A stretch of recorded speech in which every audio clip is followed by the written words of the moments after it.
One tragedy that did occur in the house that we're aware of was the death of Mary Elizabeth, one of Mr. Conwell's youngest daughters. She was approximately about 7. She was playing in the winter kitchen, which is located in the lower part basement of the house. Her and her cousin were poking in the fire, as children normally do, and apparently a spark caught her dress on fire, and it became fatal to her. We don't know how long she survived. She may have lingered for a few days. She is buried here at the end of the garden along with her mother. One of the strange events that has occurred in the house has been the appearance of a little girl, which we think may be Mary Elizabeth. She's about 4 feet tall, approximately 7 years old, long white dress, long white hair, translucent. She's appeared to 3 different people on different occasions. Here in the winter kitchen, we had been standing here.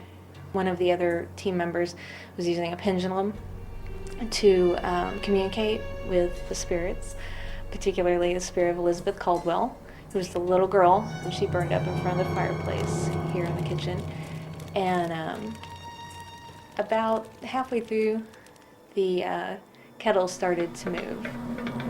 And nobody had touched it. We were just standing here in front of the fireplace watching it. So we took a few photos, and we got 2 orbs in the photos, and one's right above the kettle.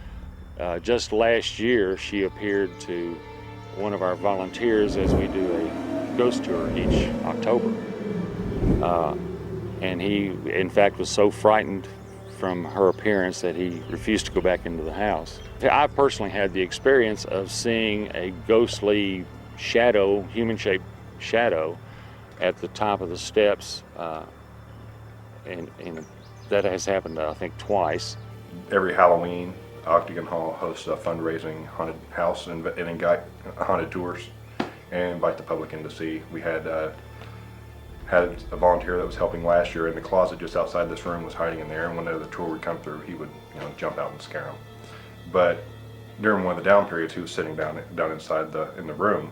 He came running out of the basement. He said he didn't want to go back in anymore. He said what had happened, he was sitting in there with the door closed, and the door started to open. He thought it was one of us just trying to come in and tell him something. He opened it up, and all he saw was a silhouette of a little girl, just a shadowy silhouette. And then the girl just disappeared. And so that's when, of course, he refuses to come back down into the basement again. My wife had come to clean the house up, and she had smoothed all the feather beds. She came downstairs to the office, and we were talking for a few minutes. And she came back upstairs to get her cleaning supplies, and when she did, the form had appeared in the bed again. And so that decidedly freaked her out. She had said, "We're not alone in this house, are we?"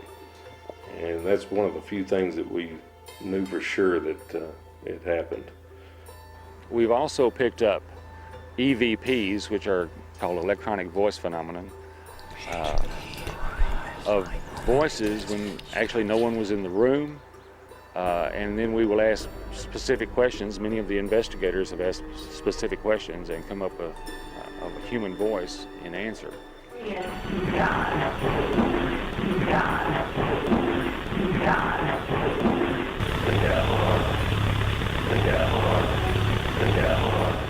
And since I have permission, pretty much any time I like, I can pretty much come down and I can take EVPs. We've gotten several. One of them is taken upstairs in the sick room. I and one of my other investigators, named Shane Harris, was walking through the room, and I just, on a whim, just decided to ask, how many, are there any spirits in this room? If so, how many? And approximately 4 or 5 seconds later, you hear a slight whisper. It just says 2. Are there any spirits in this room? If so, how many?